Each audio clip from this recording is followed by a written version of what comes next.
10.2 Evolución política y económica en las dos zonas. La dimensión internacional del conflicto. La Guerra Civil Española, iniciada con la sublevación militar del 17 de julio de 1936, dividió el territorio en dos zonas, republicana y sublevada. Estas diferencias no solo se manifestaron en el ámbito político y económico, sino también en las alianzas internacionales que definieron el conflicto y sus consecuencias. La sublevación comenzó en Melilla, bajo el mando del general Yagüe, extendiéndose rápidamente por Marruecos. Franco se trasladó a Tetuán en el avión conocido como Dragon Rapide y asumió el mando del Ejército de África, consolidándose como una figura clave del bando sublevado. Sin embargo, en lugares como Barcelona, el intento de sublevación liderado por Gad fracasó, dejando a la República con importantes bastiones de resistencia en las principales ciudades. En la zona republicana, la evolución política fue turbulenta desde el inicio.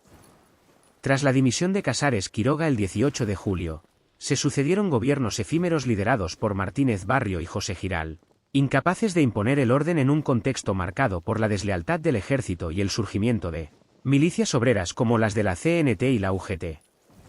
Este caos inicial estuvo acompañado por episodios de violencia indiscriminada contra sectores derechistas y religiosos. El 4 de septiembre de 1936, Largo Caballero asumió el liderazgo formando un gobierno de coalición que incluía a republicanos, socialistas, comunistas y anarquistas, con el objetivo de unificar el mando y frenar la revolución social. Durante su mandato, se creó el Ejército Popular de la República en abril de 1937 y se aprobó el Estatuto de Autonomía del País Vasco, liderado por José Antonio Aguirre. Ante el avance sublevado sobre Madrid, el gobierno se trasladó a Valencia en noviembre de 1936. Posteriormente, Juan Negrín sucedió a Largo Caballero en mayo de 1937 tras los sucesos de mayo de ese año, que reflejaron las tensiones internas entre los defensores de la guerra y los partidarios de una revolución social. Negrín apostó por la política de resistir es vencer, confiando en un eventual apoyo internacional, aunque sus intentos de negociar la paz mediante los 13 puntos en 1938 fracasaron. La crisis final del gobierno republicano llegó con el golpe de Segismundo Casado contra Negrín y el PCE en marzo de 1939, en un intento de buscar una rendición negociada que Franco rechazó. Finalmente, el colapso republicano se consumó con la caída de Barcelona el 26 de enero de 1939, la dimisión de Azaña en febrero y la rendición de Madrid el 28 de marzo. En términos económicos, la zona republicana contaba inicialmente con importantes recursos industriales y el oro del Banco de España, que fue enviado a Moscú en octubre de 1936 para financiar la compra de armas soviéticas. La nacionalización de industrias, ferrocarriles y bancos reflejó el esfuerzo por centralizar los recursos.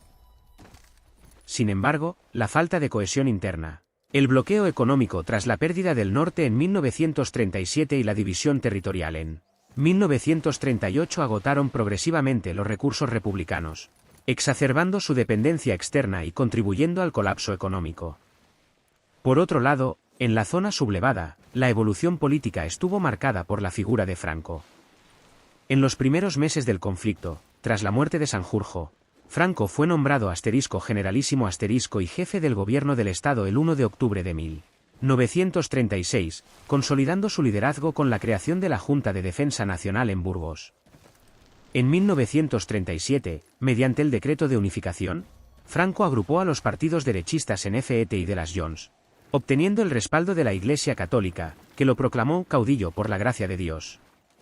En enero de 1938, Franco asumió la jefatura del Estado, el Ejército y el Partido Único, estableciendo un régimen autoritario que promulgó leyes inspiradas en el fascismo italiano, como el fuero del trabajo, y aprobó la Ley de Responsabilidades Políticas en febrero de 1939 para legitimar la represión de los republicanos.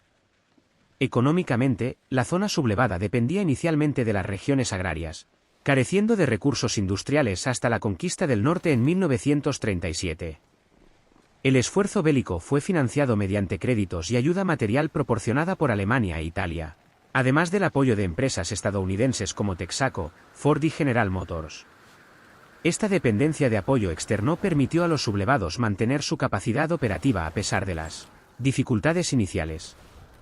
En el ámbito internacional, La Guerra Civil Española se desarrolló en un contexto global de tensiones ideológicas.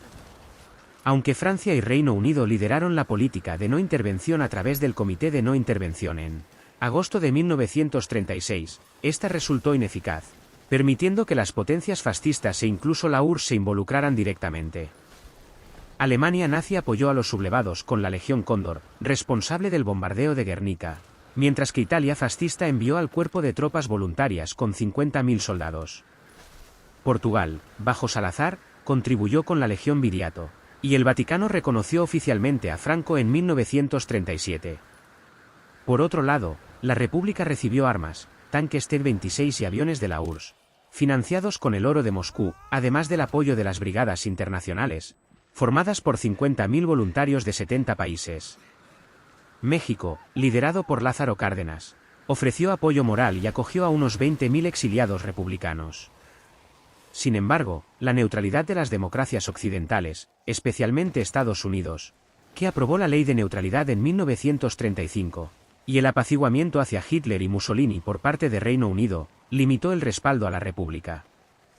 Las consecuencias internacionales de la guerra fueron significativas. En el ámbito demográfico, cientos de miles de republicanos se exiliaron al finalizar el conflicto. Económicamente, España quedó aislada del Plan Marshall tras la Segunda Guerra Mundial, lo que perpetuó su precariedad económica durante la posguerra. Políticamente, el régimen de Franco se alineó inicialmente con las potencias fascistas, aunque tras 1942 adoptó una postura de neutralidad para garantizar su supervivencia en el nuevo orden mundial. Los acuerdos con Estados Unidos en 1953 marcaron el inicio de la apertura internacional del régimen franquista, reflejando el impacto a largo plazo de este conflicto en la historia de España.